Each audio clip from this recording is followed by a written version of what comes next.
Sante Kotoko first official lineup for the season 2024-2025 no abetodwa against Karela away game kwasiada ene a game no eba so coach Ogum aname a strong lineup Kotoko di face Karela United na a game I expect say Kotoko ebenya the victory league no ne start no ubenya ni ye pa na as usual expectedly goalkeepers no goalkeeper Mohamed Kamara and them, yes, without slight shake of doubt.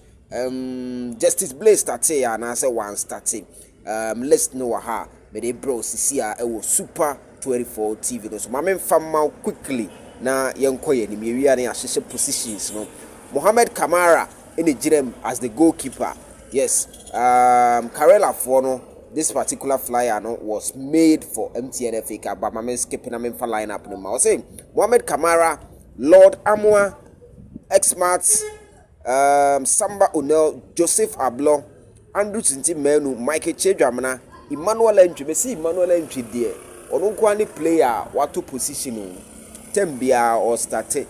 Albert Amwa, competition in the side ho.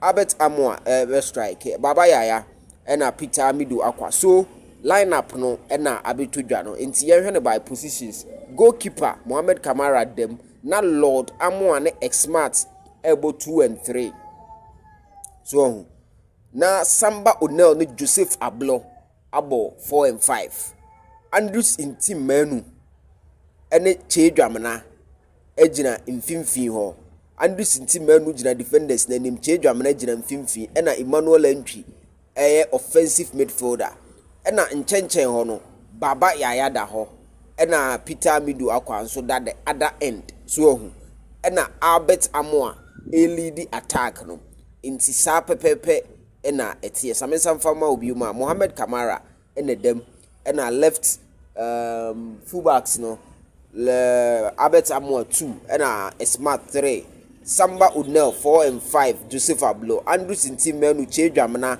ene Emmanuel Entry ene wo mfimfin ho ena Baba Yaya ene Peter Midu Akwa ewo wings ho ena afidi Albert Amoa strike ene Kotoko ye hwede obehye Kotoko first Premier League goal for the season 2024-2025 ase isisi me so say Albert Amoa ebe to saatena na makrobia na winning goal no so ono ene be sa say winning goal amai ana o wadwen ye o say strong Justice Blay ti achire coach Ogum de Chedwamana ni nti menu de onfomu ni agro yenko game no me ya sha 3 period ya